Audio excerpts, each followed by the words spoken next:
সকালবেলার আন্দা আমার শাওরি আন্দে। আজকে আমার বাড়িতে আন্দা হচ্ছে অশেষ পুরপুরি। বাইরে টিপ টিপ বৃষ্টি হচ্ছে। সারা রাত কালকে আমরা কেউ ঘুমাবার পারিনি। এই ছোট্ট ঘরে আমি আর সতর অনেক কষ্ট করে থাকি। এই ঘরের নিচে আছে আমার সেপটিক ট্যাঙ্ক। রোজ বদমাশি করে এত পরিমাণ পানি ঢালিছে টয়লেটে, দেখেন 1 মাসে ভর্তি হয়ে গেছে। কার বাড়িতে এরকম ছোট্ট ছোট্ট বাচ্চা এরকম পরিস্থিতি লেলছে অবশ্যই কমেন্ট করে জানাবেন। আসসালামু আলাইকুম সবাইকে, সবাই কেমন আছেন? আশা করি সবাই অনেক অনেক ভালো আছে। সেপটিক ট্যাঙ্ক পরিষ্কার করে চলে যাওয়ার পর থেকে এই ঘরেতে আমি ঢুকিনি। আমার সতর দেখেন কি সুন্দর করে ঘর বাড়ি পরিষ্কার করিতে। এরকম একটা সমীপাদের জীবনে আর কি লাগে বলেন তো। এই ঘরে যা যা আসলো সব বের করেছি, আবার নতুন করে গুছাত্তি ঘর। জানি না কবে 2 তলা কমপ্লিট হবে আর আমরা শান্তি মতন থাকবো। সতর এত কাম করিতে, তারপরে দেখেন লোক ঝুঁকায় ঝুঁকায় আমি কিভাবে শাসন করিতে।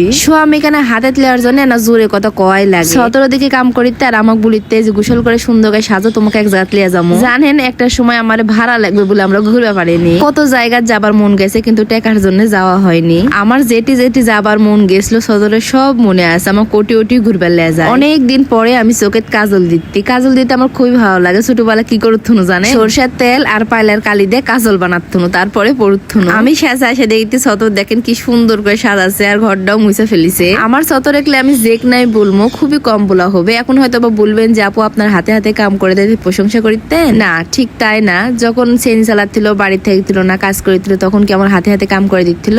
এখন বাড়ির থেকে কি কাম করবে, সেই জন্য মায়ের হাতে হাতেও কাম করে দেয়, আমার হাতে হাতেও কাম করে দেয়। বিশেষ করে সতর বাড়ির থাকার জন্য আমার শাওরের খুবই হেল্প হয়। যাই হোক, আমার সতর একটা মাটির মানুষ। আমি সতর একলা এভাবে কথা বলবার চাই না, কারণ লজর খুব খারাপ জিনিস। এই জিনিস আমার জীবনে আনবার চাই না। আমার সতরের মতো মানুষ হয়তো ভাই 2টাই পৃথিবীতে পাওয়া যাবে না। আমার সুখের জন্য ওই সব কিছু করে পারে। আমার কি খারাপ লাগা, আমার কি ভালো লাগা হয়তো একটা সময় টাকার অভাবে পূরণ করে পারেনি, তবে ভালোবাসাটা পূরণ করেছে। আর এখন জেলা টাকার অভাবে পূরণ করে পারেনি, তা চেষ্টা করিতে পূরণ করা। আমাদের জীবনের গল্প অনেক বড়, কোনো না কোনো দিন অবশ্যই শেয়ার করবো। আমি সুন্দর করে সাজা বেলকুনি দাঁড়া আছি, সতরের জন্য অপেক্ষা করিতে। জানি না কখন সতর আসবে। তাকায় দেখতে সতর গাড়িটা চলে আসছে। এখন আমি যাম ঘুরবে, জানি না কোনটা আমার ঘুরবে লিয়ে যাবে। এই রেলিং এর দাম অনেকেই জানবে চাচ্ছেন, বলেছেন আপু কত টাকা পড়েছে না জানাবেন। 23,000 টাকা পড়েছে, খুব একটা বেশি পড়েনি। আর এটা হয়তো ছোট্ট একটা ডাইনিং প্লেস, এটি শুধু খাওয়া দাওয়া করবো, সেই জন্য আমরা তৈরি করেছি। খুব একটা জায়গা না, অল্প জায়গার মধ্যে। ডাইনিং এর কি টাইলস দিব সেটাই বলিতে সবাই অবশ্যই না কমেন্ট করে জানাবেন কি কালারের ডাইনিং এর টাইলস দিলে ভালো লাগবে, লাইট লাগবে। এটি আমি বলিতে আমার 3 পিসের কালারের যে টাইলসটি তাহলে ভালো লাগবে মনে হয়। অবশ্যই সবাই কমেন্ট করে জানাবেন যে কি কালারের টাইলস দিলে ভালো লাগবে।